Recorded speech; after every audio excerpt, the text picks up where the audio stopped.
Making up a song about Coraline. She's a peach, she's a doll, she's a power wine. I loved Coraline when this movie first came out, bro. I would not expect that I would be sitting here doing a video talking about what happened during this movie. Man. So there's been so many theories about Coraline and just the movie in general. Like, I know that there was a lot of, conspiracies and stuff surrounding the movie a lot of years ago. I'm not sure if they still are doing that, but I'm pretty sure because it's still a lot of people doing Five Nights at Freddy's. Like, I know that it's a deep rabbit hole and people love to go down rabbit holes and, you know, talk about what they discovered from the movie. So it's my turn. I'm about to tell y'all what me and God discovered, not just me, because in my own strength, I would have never found out or understood any of the things that I'm going to talk about in this video. So I'm going to start by telling the plot of the movie so that we can get a gist of exactly what's going on so that I can say what I received from the movie and what I've understood. So the movie starts with the Beldam, or interchangeably the other mother. She is crafting a doll of Coraline, but it's previously been another person, okay? So she's undoing what she had done because she had already victimized that person. So now it was time to move on to Coraline. So she was making the doll specifically for her. But when I was watching it, what God told me in that moment was, this is how the enemy does. He tries to mold you the way that God molds you. And, the Bible says that God is the potter and we're the clay, right? And the devil also has his version of molding us and trying to make us to be something that we're not meant to be. We're not called to be, right? So that's kind of how the movie starts. The movie starts with her taking her time, actually. Like she's literally doing sewing work. She's taking her time, you know what I mean? So that's telling you that it's very strategic, that the way the enemy is going to come for you and going to try to attack you. He doesn't do anything just to be doing it. Like, he's very meticulous with the way that he does things. So that was like the first thing that God told me already from literally the first second that I turned it on, right? So immediately right after seeing her crafting that doll for Coraline, we see Coraline and her family moving into the Pink Palace, which is like the 3-story house that Mr. Bobinski, who lives upstairs, and what is it, April, and I don't know what the other lady name, the taller lady with the big breast. Those two ladies live downstairs, and Coraline and her family, I think they're moving on the main level of the house. So actually, right off the bat, we can see there's a heavy level of oppression on the home.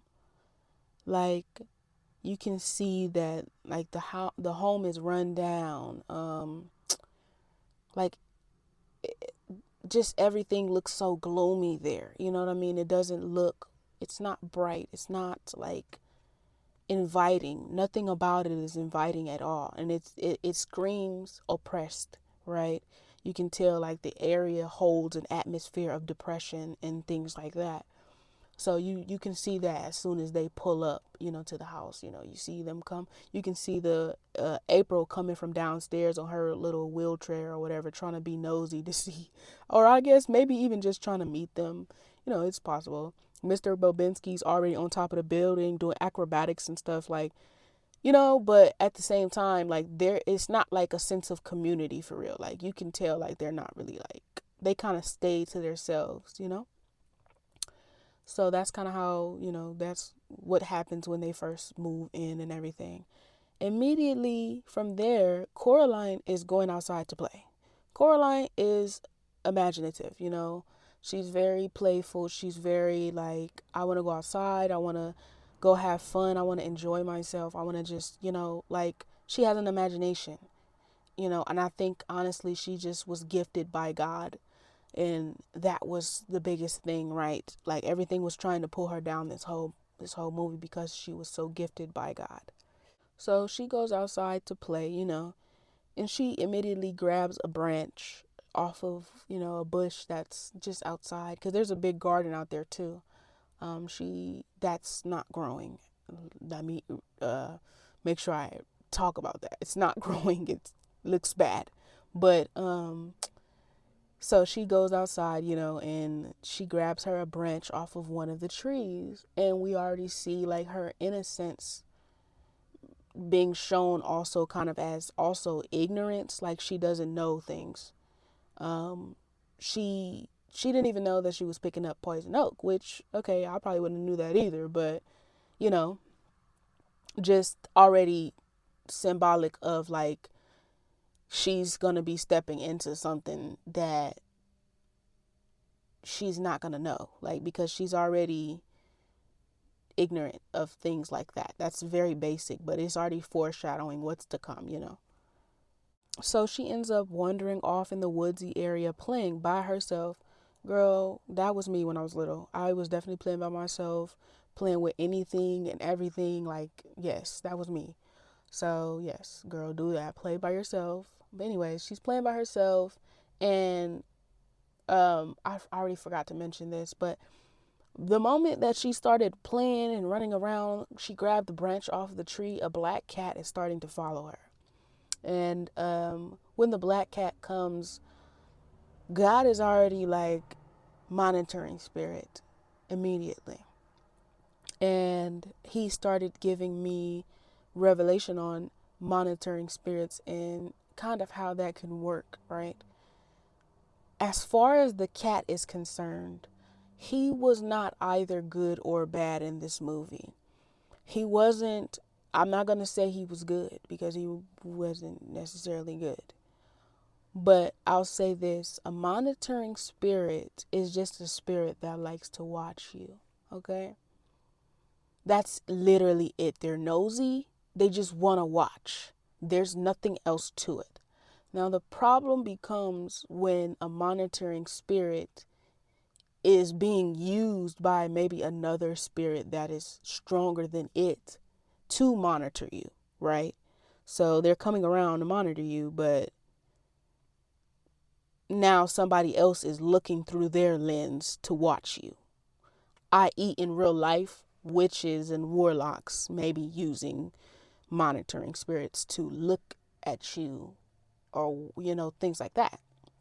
So that's kind of what he was telling me. Like, monitoring spirits are not necessarily bad, but you wouldn't want them around you because that can call for like open doors for people to be watching you or other spirits to watch you so that they can know how to fight you. Again, this movie will tell that so well. And what I feel as though happened is he was just a monitoring cat, right? He was just there running around monitoring.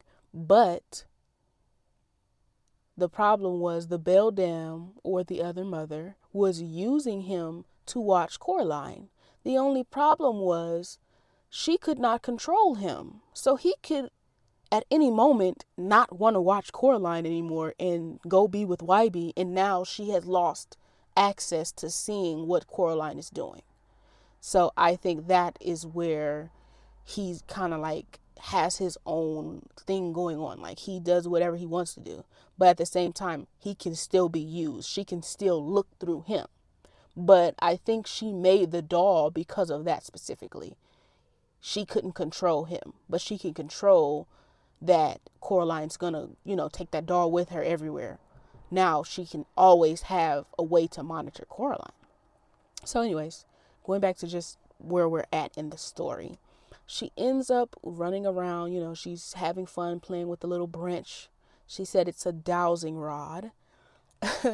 And I remember she goes right to the she goes up the mountain, far away from the house. First of all, I don't even know why in the world she was this far away from home, and why nobody's watching her. But she's kind of like up the mountain a bit, far away, and she's looking for the way for the whale. I guess that's maybe she's heard about, but she's looking for the whale, and she ends up standing right on top of it. Again, her ignorance and not just lack of awareness. She wasn't aware, you know.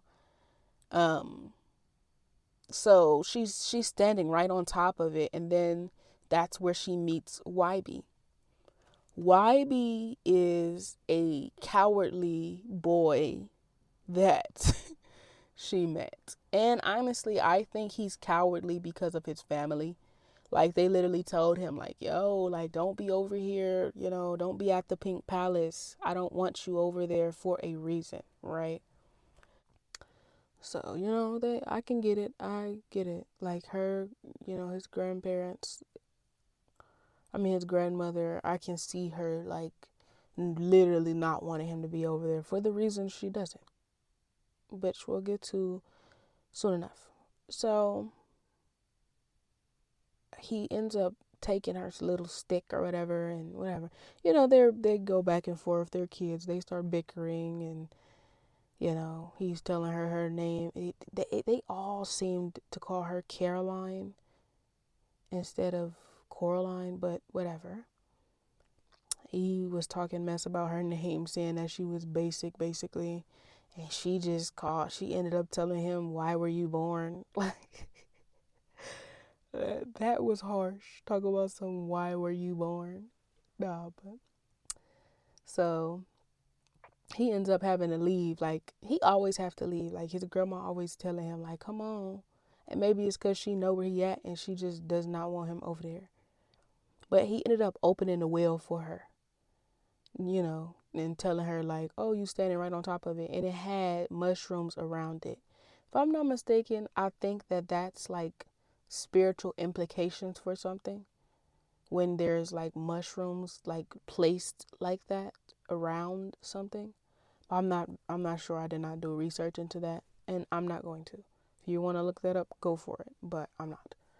Um so I think that's kind of what that was about. But he opened it, like I said, he opened it, and then he ended up having to leave, you know. And his granny called him or whatever. And then the cat left as well, and you can see that her curiosity starts to like kind of peak, because he kind of, he told her a little bit of something, you know, curiosity kind of peaked. So she threw a rock in there to see how far down it was and all that, you know. And then she ended up going home. And it's like the next day. That's kind of what it is like. And she's in her raincoat and stuff still. And she's telling her mom, I almost fell down a well yesterday. And she's telling her because she's trying to get a reaction. She wants something from them. Like, both of her parents are very stressed out. They're very busy. They also seemed very depressed as well. Like, them moving there and being in the state that they were in, it makes a lot of sense because it was the same as them. It fits who they were at the time. So, yeah. She's telling the mom that the mom is trying to type on the computer doing work and stuff like that. And down the line, we really just realized that it's because they basically poor. They need money, and they trying to figure out how to get money. But anyway, she says she tells her mom she almost fell, and her mom basically just like brushed her off, like, okay, basically. And then she asks her, can she go outside and garden? The mom tells her no because it's raining. And she basically like, well, why? You guys don't garden anymore, so why can't I? And it already tells us really what they love to do. They love to garden, but they haven't been able to do it because of everything going on in their lives. Whatever could have happened before they got there. I know that something happened to where they crashed. Got in a car accident, and the mom has a neck brace on because of that. But it doesn't really give like an explicit explanation of anything like that, like talking about what was going on in the past. Maybe the book talks about that, but I didn't read that, so I don't know. But yeah. So she ends up, her mom kind of shoos her away because she's busy, she's working, and if you're working on something, it's kind of hard to deal with a kid at the same time. It's like, okay, go play somewhere else. But at the same time, for Coraline, that would be like rejection for the child. That's like, you're rejecting me, even though that's not really what's happening, right? So she ends up going to her dad and asks her dad the same question: "Can I go outside?" He's like, "What did your mom say?" No, he said, "What did the boss say?" And she was just basically like, "Oh, you know." She said no, basically. And they had their little conversation. She said, well, he said basically, look, baby, go count the windows and doors, because she started to get on his nerves as well. So, and it was just her being a kid, just playing, and that like bothered them because they're, like I said, they were busy and they are stressed out. They can't be in their childlike state with her at the moment. Their depression takes you out of that. You cannot be childlike when you're depressed. You cannot do things you enjoy. That's why you see them when you see her saying, "Oh, well, I want to, can I go out and garden?" Or why? I mean, you guys don't garden anymore, and you guys love this, right? And it's literally because depression is a thief of joy. You don't. Sometimes you literally don't have the energy to be trying to do all that. You don't have the energy for that. So it makes a lot of sense of them telling her that. Um, Also, another thing I forgot to mention, when she was talking to the mom gave her uh, a newspaper, but it was just the doll that the lady had made, the beldam had made, wrapped in some paper. And YB was the one who brought it to the door. He was the one who brought it, and he said it was in his grandma's truck, and it looked like her, so that's why he gave it to her. And she immediately started carrying that doll with her, and she was basically, she ended up, like I said, after that, the mom kind of told her to get on, and the dad told her to get on. So she went and counted the windows and doors like the dad told her to do. And she was just checking around the house, just playing still, like just having that joy, even though her parents, because when you have depression, I feel like it can be very contagious, especially if everybody around you got, like, think about that. Everybody around her is having depression, right? And she's a young child, somebody who has like a bright light inside of them. It can be easy for that bright light to get smothered by all that depression, right? It can be easy for that bright light to be destroyed, and you to also fall victim to depression as well, just because of everything around you being so gloomy. But she's not doing that. She's already shown herself to be very strong willed and to just do what she enjoys, right? But she does that. And even her bravery shows right here in the moment where she's goes in the bathroom and she opens up the shower curtain, and there's like bugs all like crawling on the wall of the shower. And she just immediately smashes them.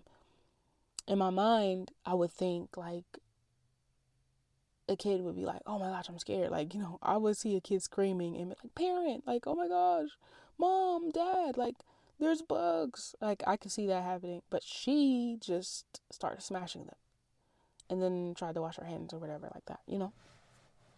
So she does that, she ends up going through the house and all that. And she ends up at the living room and she sees the blue boy on the wall in the painting. The blue boy represents everything that's happening around the house and in the house. Everybody's sad. So he's sad as well. Like the picture is just a reflection of everything. Like they're oppressed. It's literally that. They're oppressed. They're oppressed by the beldam, and they're oppressed, I feel like, because the women downstairs, April and the other lady, they're doing witchcraft. That's what they've been doing. So a part of that is also the reason that like they're oppressed.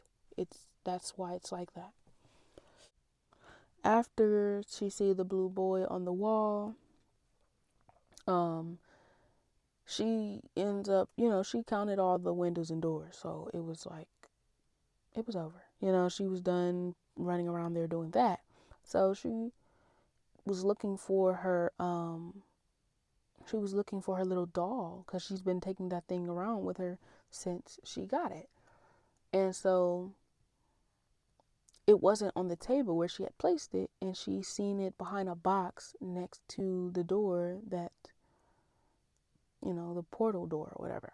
So once she sees that, she ends up asking her mom to open it, even though red flag number one is already, why is the doll like moving? First of all, like I put it on the table, it should be on the table when I turn around, not be like, but I think that's like a sign of like the ignorance, like she doesn't really know. So her mom ends up coming and opening the door for her, and allowing her to see that ain't nothing back there. It was bricks. But to this point, the well is open now because Wybie opened the well for her. Then also the mom just opened the door. So both entrances or whatever to that portal were now open, giving it, access. Like it's a hot point. Now the Beldam has access. So at the end of that day, they end up eating slop because the dad can't cook, but he's the one that's cooking. Their food looked terrible. I don't know what in the world I don't know what he cooked. But so he made whatever he made, and she ended up deciding I'm going to bed because I don't even want this food. This look nasty. So she goes to bed and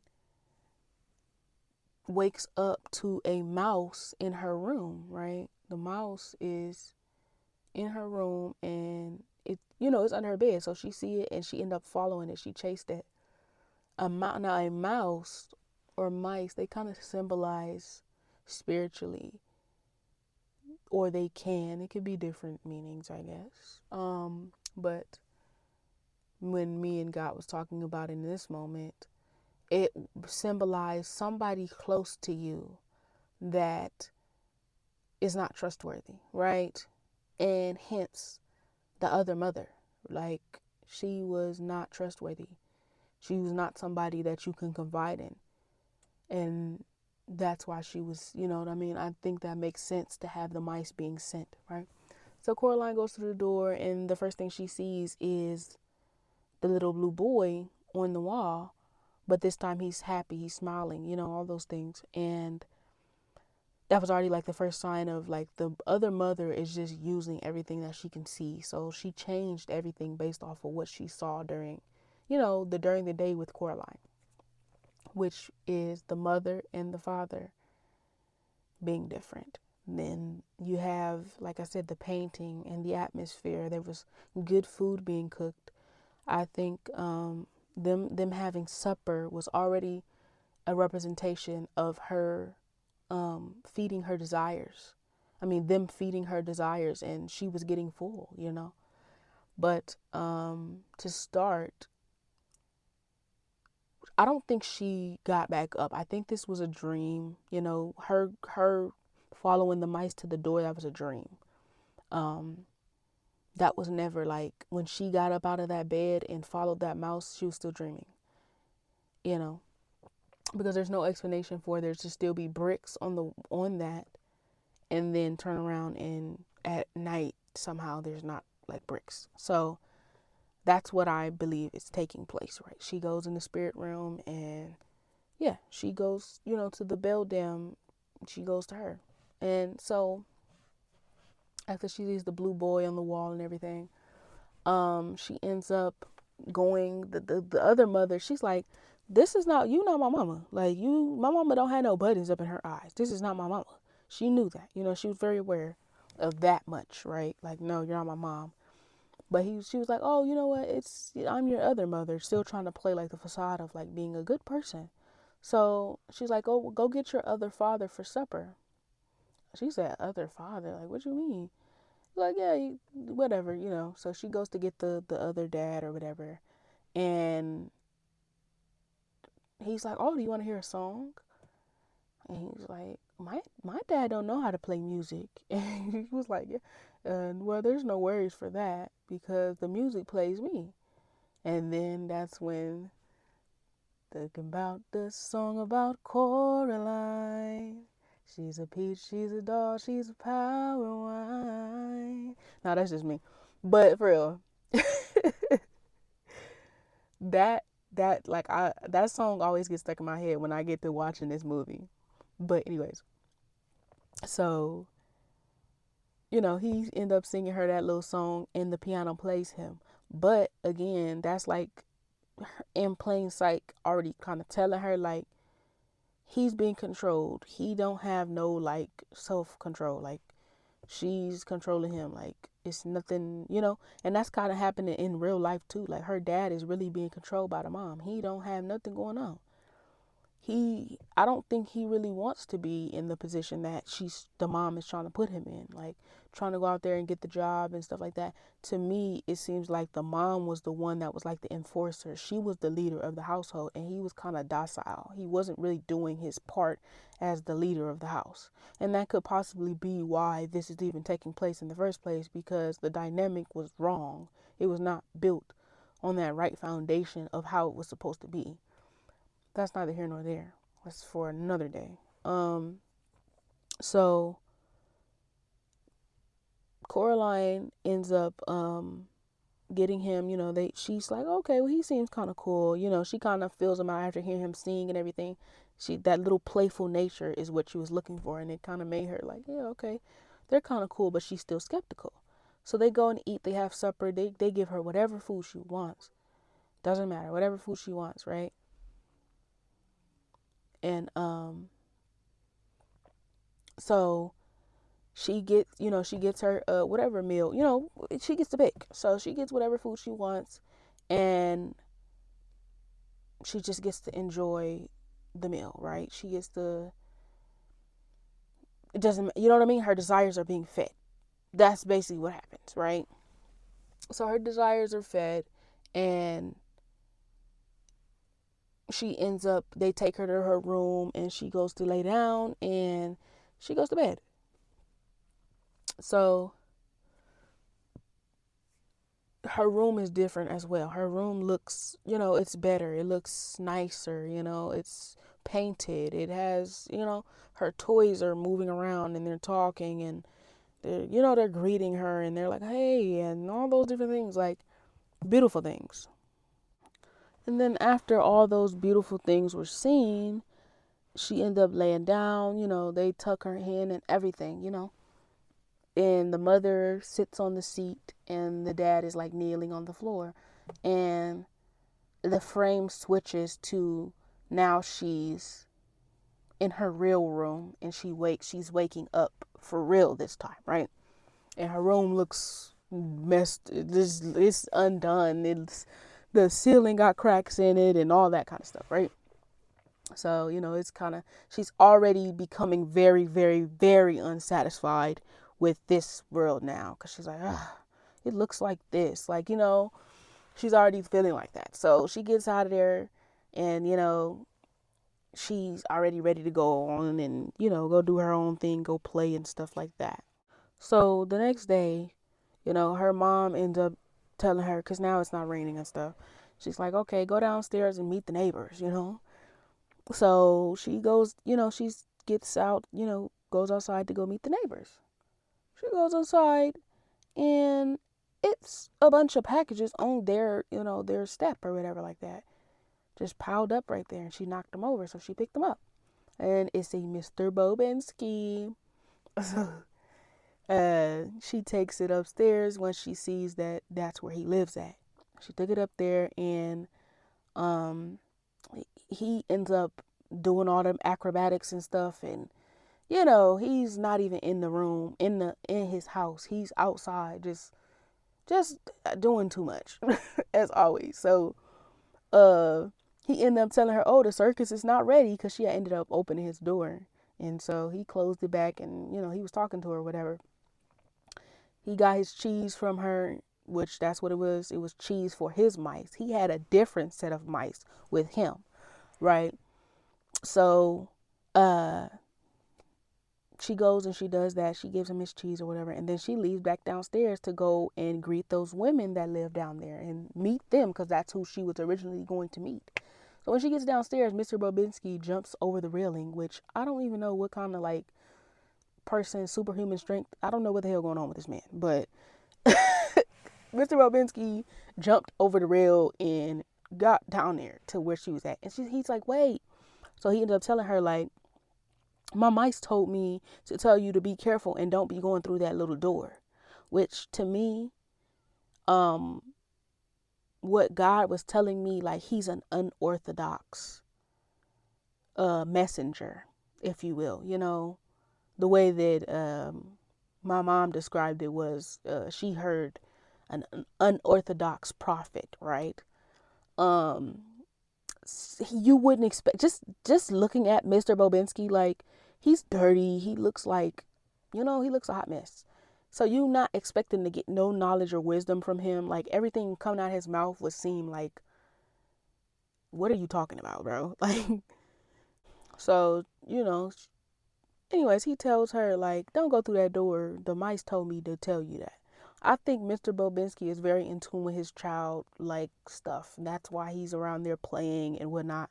And that makes sense why he would be able to receive messages because you're in your childlike state, He still has that in him. He wasn't a part of the people that was depressed. He wasn't like that. He was enjoying himself, just the same as Coraline and YB. Because YB was enjoying himself too. Like he wasn't depressed. He was just cowardly. So she ends up telling Mr. Robinski, like, I don't wait. How am I gonna go through that door? It got bricks over it. Like, girl, you know what that man meant. But he was like, oh, well, maybe they're tripping. And he just left back to his house. Again, like I said, unorthodox prophet, right? So he goes back up to his house and then she ends up going downstairs to the ladies. The ladies immediately confuse the message. She gets in there. She meets them. They have 3 black dogs with them, right? And then they got a bunch of dogs that's already passed away.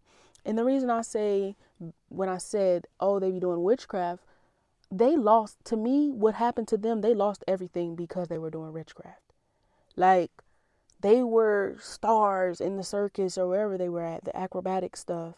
They were stars. They were amazing. They had everything at their fingertips, but they lost everything because of the witchcraft. That's what I feel like happened to them.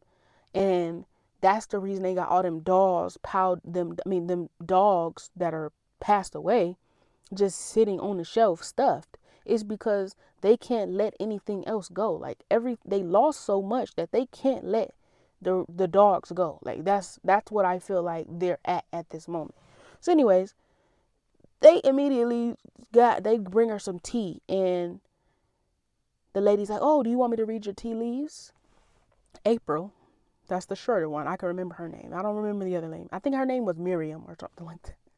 But the short one was like, I can read your tea leaves. So she goes to read it and she's like, oh, you're in danger, right? Second confirmation to stop going in that goddamn door. So she says that, and then the other tall lady, Miriam, she get the glass and it's like, no, she's gonna have a tall, handsome man coming her way. Like, no, like, baby, that's not, please, like, I personally, they were bringing confusion. Like, the message is she needs to stop going through that door. And the shorter lady, April, was correct. And the other lady, Miriam, no, she was wrong. And I think her judgment was just skewed because of whatever. I honestly think she's the reason that they probably started doing witchcraft in the first place because she probably was like, girl, we can do this, we can do that. But April is very clear, like, she's correct. April has been correct about everything since, every time she comes and talks to them, Coraline, she's correct. The ladies always say, the lady April always says her piece and she's right. And then Miriam debates her and like, girl, you don't know what you're talking about. You're da da da da. But it's like, no, actually, you're wrong and she's right, or whatever, your perception is off, But so Coraline ended up leaving up out of there after they started arguing and bickering. So after she leaves from there, she sees YB again, when she gets outside, and he's looking for whatever he's looking for, a slug or something like that. And you know, she ends up talking to him again, even though they don't really like each other. They do at the same time, like they're friends, like low key, like they're getting friendly, right? So she takes some pictures of him once he finds his little slug and whatever. He got the cat with him and all that. He basically was like, I don't even know how my grandma let y'all move here, because she doesn't let nobody with kids move here. And it's because her sister disappeared and da da da da. He finally tells her, like, this is what happened. My grandma's sister went missing, and so they don't really let kids come over there, and that's why he can't come over there, right? So, eventually, while he's trying to tell her or talk to her about that, his grandma is like, come on. You can't never see her, but you can hear her calling from the distance every time, like, come on now, YB, let's go, or whatever. And so he goes back home every time. But he also warned her. He said it was dangerous. That's why he can't never come in the house. So it's like, huh? It's dangerous. She ended up this time. Now she goes and she sets out, what is it called? She sets out cheese for the mice this time. She does that and then she goes to sleep. The mice come and she follows the mice again. Again, she goes, to the kitchen, and the mother's like, go get your father. She's like, all right, whatever. She goes to the garden. The father is in the garden, and he's just making everything grow in a matter of seconds, and he's riding a praying mantis, which already tells you, like, the function of a praying mantis is to holds its victims in place, right? And that is what he's there to do. He's literally just there to hold her in place. He's not there to do absolutely anything else, right? So that was symbolic to me, why they used the praying mantis in that manner, right? So, he ends up showing her the garden and stuff like that, and, just enjoying it, right? And again, just she's getting everything based off of what had happened that day. Remember, Coraline had just asked her mom, like, hey, can I go outside and garden and whatever like that, The mom told her, the other mother, that's what happened the day before. The other mother told her, like, oh, I'll clean your hand. And that she wanted to play a game. She played hide and seek with her before she went home. And when she played hide, I don't think it showed that, but she played hide and seek with her, and then she had put mud on her hand where she had got the rash from the poison oak. So she had helped her, quote unquote, the first night. So it was multiple things happening. So the next night, when she does decide to go back, the other mother, has her to go get her other dad for the supper. And again, like I said, he's in the garden and he's on the praying mantis and all that. She gets him to come inside. They have breakfast for dinner. She's like, this is delicious, and she continues to get her desires fed. They put her face in the garden. So, she just felt loved, immensely. So she continued to, she ate the food or whatever like that. And then the other mother says, oh, I'll clean up. Me and your father's going to clean up, and you go up there with your friend. And then she opens the door and YB's there. But he can't talk. And that's more of feeding her desire to just, she doesn't really care for them talking. So that's feeding that desire as well, based off of what she has been seeing. Now that they have bonded and they've grown a connection, the the day before, when talking about his grandmother and the fact that he can't go in the palace. Now tonight, when she comes to the other world, he's now a component to the other mother's plan because, again, like I said, he's no longer, you know, he's no longer just an acquaintance to her. Now he's her friend. So after, they introduce the other YB, they send them upstairs to go watch Mr. Bobinsky's little show, which, again, she's only going based off of the things she's seen from Coraline that day. And so that day, remember, she met Mr. Bobinsky, and he basically was like telling her, like, the circus isn't ready yet. The mice and stuff aren't ready.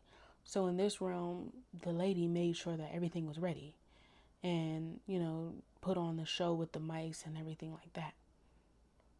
But I think in this realm, what Mr. Bobinsky represents is extremely different than what he represents in the other world, right? In this world, he represents the Pied Piper. The Pied Piper is someone that gathers children, or it's almost like the Peter Pan effect, make them follow you, that kind of thing. And so that's kind of what he was there to do. I think it's a hierarchy going on in this movie. I think the beldam is the top of the hierarchy. She's the one who controls every spirit, or every demonic spirit coming through. And one of the spirits, like I said, is that Pied Piper type of spirit. I didn't get any name for it other than that, but I think that is specifically the type of spirit that Mr. Bobinsky represented in that time. And the point was, it was trying to coerce her to stay instead of leaving, right? So that was the point, like draw her in. That's what the Pied Piper does, drawing the children in. And so they enjoyed that show, and then they would go downstairs. She ended up going back home after Mr. Bobinsky's show, and then, she's very, very not interested in the place that she lives anymore. Like, she literally is like, oh my gosh, she's waking up like, ah. And the first thing she does is go to the door. She wants to go back in the other world. And so she gets up to see that her real mother has locked the door. Right? Her mother has locked the door. And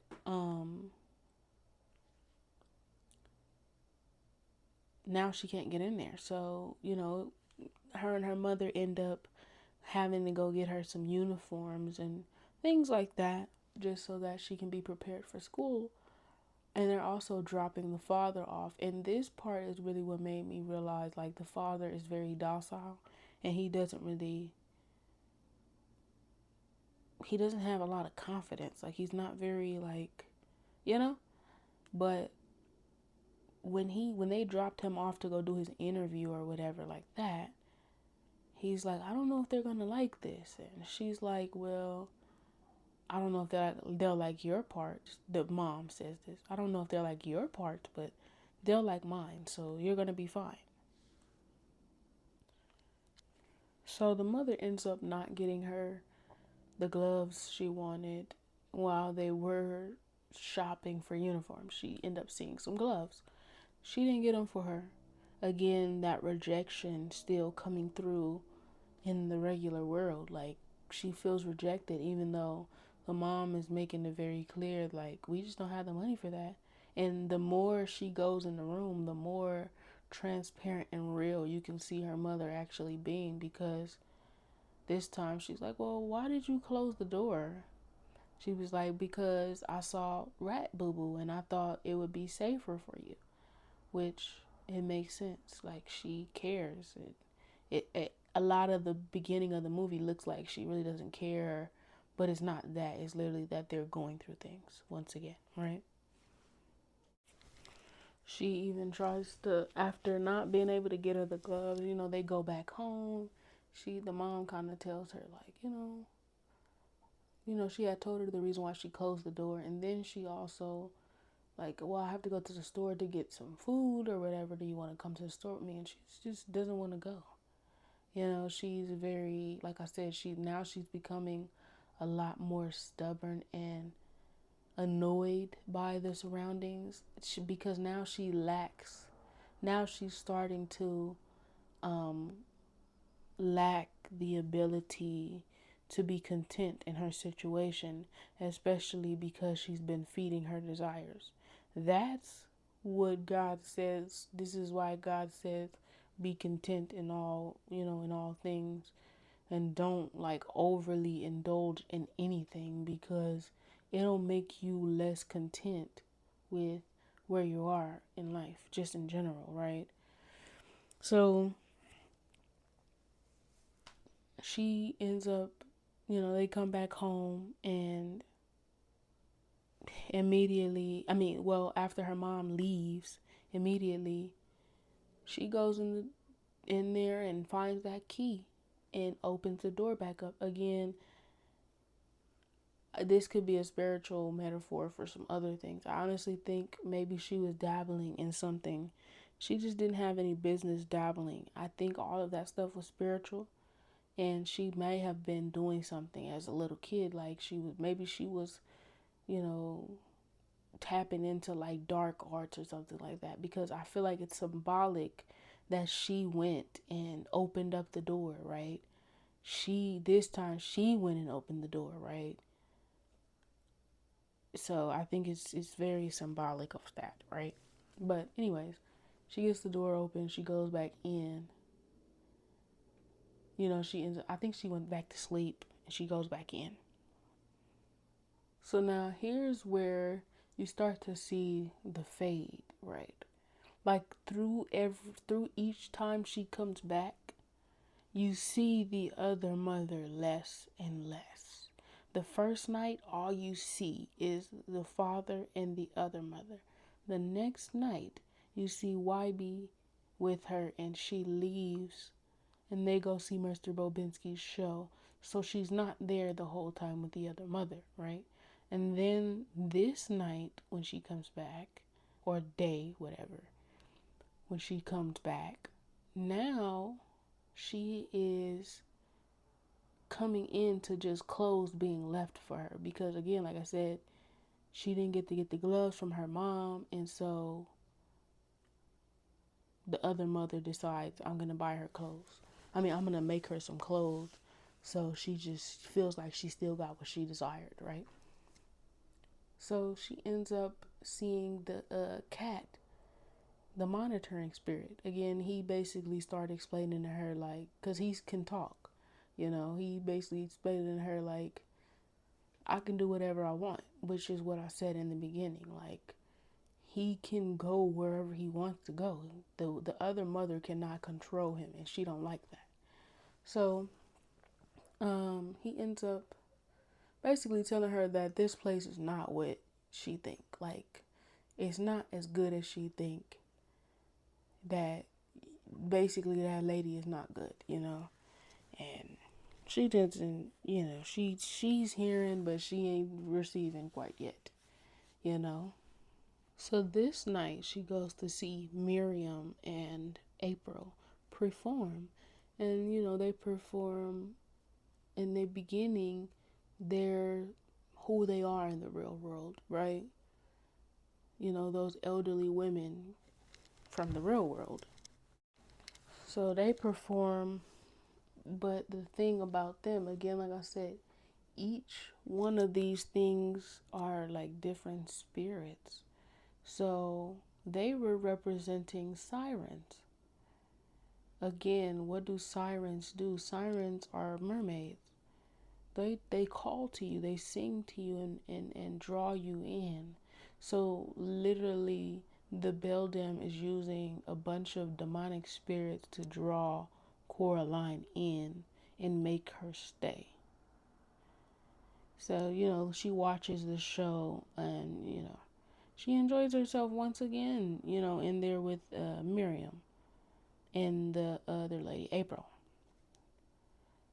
Then there's the big problem. She goes back to have supper with the other mother and her man. And the problem here is now she wants to sew the buttons into her eyes. So again, like I've talked about, she was appearing less and less throughout the days, right? And I feel as though she started rushing the process because she was losing power. The longer she wasn't able to sew the buttons into Coraline's eyes, the harder it was for her to sustain this fake facade, right? Like it was just, she was lacking power. She needed Coraline to be strong, you know? So, Coraline, like, girl, you ain't doing that. I don't want no buttons in my eyes. You're not going to do that. Even if she was being fed, she still wasn't going to allow the buttons to be sewn into the lady's eyes. I mean, into her eyes. So, she's like, no, I don't want to do that. So I'm going to go to bed, because she's ready to go home now. So she go to bed.